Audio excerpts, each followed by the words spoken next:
If we put ourselves, or if we try to walk a mile in the shoes of the company or business practitioner, let's take a company which is expert in, let's say, to 10 different countries.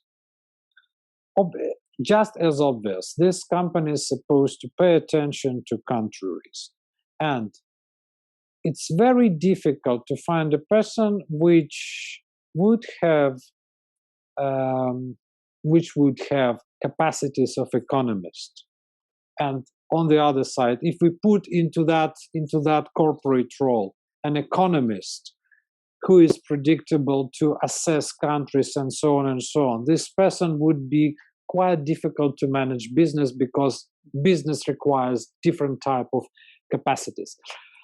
The thing is, how can we, I don't say assess, but because there was a question about country scoring,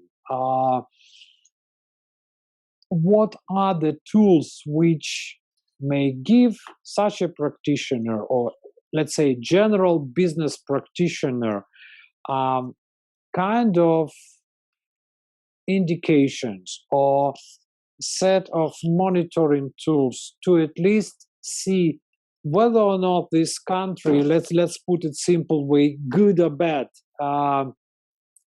We can put it like, okay, if this country is good or bad to deal, to do business with, whether or not the company in this country will be reliable or not. And again, what is the, let's say, very simple, practical ways to assess? I know actually two things.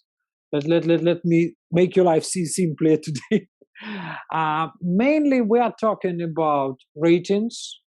Sometimes we take ratings, country ratings or country credit ratings, although they are not given to country, they are given to issue of securities. But again, my understanding of country rating or credit rating for such, like, given by either big three agencies or insurance company who puts their, who add their skin into the game, because they really take these business decisions on that. But to my understanding, ratings are a quintessence of a good economist already did good job, and simply give us a rating as a final result. On top of that, we can always add to the rating the watch list or the trend or the focus. And plus to that, just using this very simple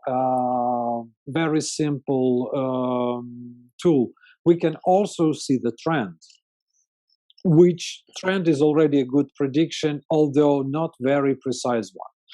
And then, in addition to that, or in parallel to that, there are credit default swaps rates, which are less popular, less clear among practitioners, but they are still giving us an indication. There are also, I would say, because, people are asking about the credit scoring and, country risk scoring. I don't believe scoring in very general is good for decision making in terms of country risk, but in terms of monitoring, it is inevitable. Again, CDS got scale of the price for their price, which predict negative scenario, and to me it is much more, I would say, much more recent. No, I don't say it is more precise or less precise, but this growth, the update of CDS happening much more often than credit risk of countries. So this is supposed to be also a good tool in addition. But what's your opinion for the final of today's discussion about the tools? What, obviously, having bad predictions, then we need to investigate further, or maybe ask opinion of economists, something like that. But for the managing of, let's say, receivables portfolio, what are the tools? Maybe you know something, I believe you know something better than me, but that's what people use. What else can be used maybe? Sure. So this is rather broad and intricate question worth separate thesis or a separate webinar at least. Yeah. So I'll try to be very brief. Absolutely, the big three, so-called Standard & Poor's, Moody's, and Fitch ratings are brilliant. Their huge advantage and disadvantage at the same time is that they need to have a uniform set of scales for all the countries worldwide. Basically, these big three ratings are like the McDonald's cuisine. With the Big Mac index, the price of the Big Mac across the world is very useful tool because, it measures the price of pretty much almost uniform product worldwide. But again, it has its inevitable limitations, the minimum of which is that the ratings usually are reassessed on an annual basis. And also the changes in the ratings are exactly like these big container ships. The rating agencies don't make any sudden moves. They do change the outlook first, then they do a one notch up or down change, which is again an advantage. The big container ships are supposed, and that's something that you expect them to be predictable in their moves, except when the external environment changes in that part of the world or when the crisis strikes. So other than that, on a biannual basis, it's worth watching the World Bank and the International Monetary Fund. Within the European Commission, much underplayed tool are the spring and autumn forecasts of the European Commission, which on a semi-annual basis give, again, the changes. That's the problem with the macro figures. The more frequent the assessments are, the changes are less discernible, less easy to identify. So this would be on a more frequent basis. And in terms of the data availability, cross-country comparable data availability, there is a very useful data tool in the IMF data bank and OECD, Organization for Economic Cooperation and Development. But then, exactly as you mentioned, basically in the banking sector, in this old good banking sector in Frankfurt or in London, every single bank has its proprietary assessment of the country risks, as I've mentioned. That's something also that the reinsurers are doing, the big reinsurance groups. CDS are very useful. CDS is something what I call 30-second sort of analysis. That's something that any practitioner should look at first. The risks with CDS is the liquidity of those markets. In CDS markets, the short-term abrupt changes are possible, which again, they do have, as Andriy mentioned, the advantage that they are almost real-time assessment of the country risk, but they also are susceptible to abrupt shock changes. And then there is a plethora of private providers of the analysis, including, I don't want to make advertisement, but obviously we all know the Economist Intelligence Group, with their relatively regular assessment of the country risk. And there is EHI's Global Insight, Oxford Analytica, the groups like Eurasia groups.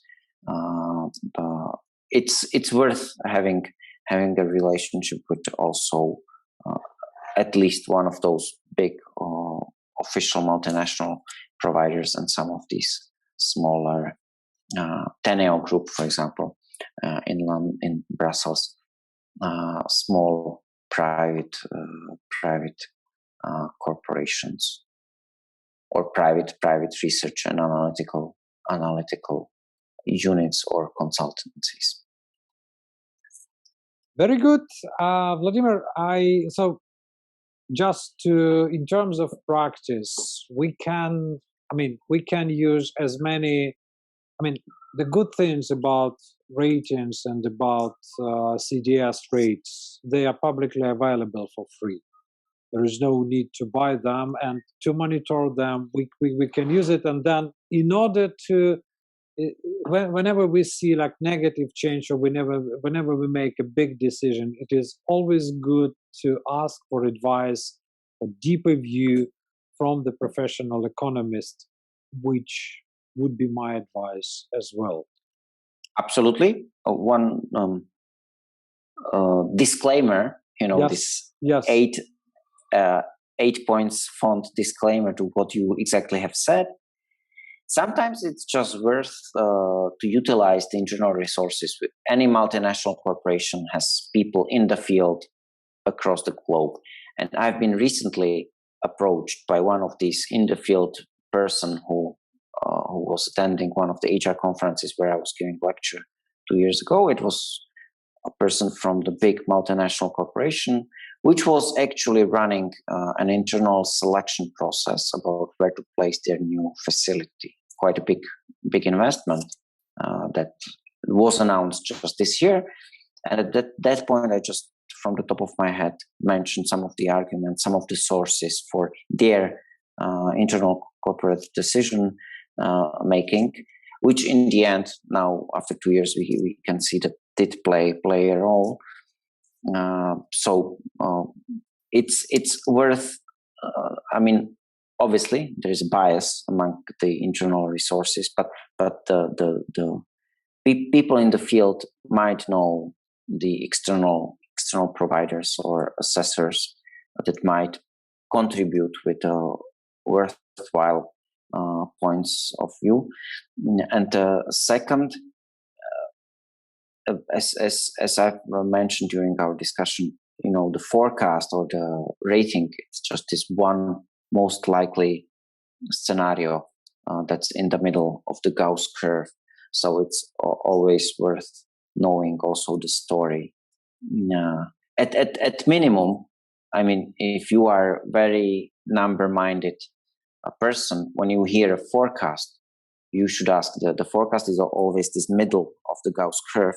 You need to ask about the skewness and the width and depth of that curve,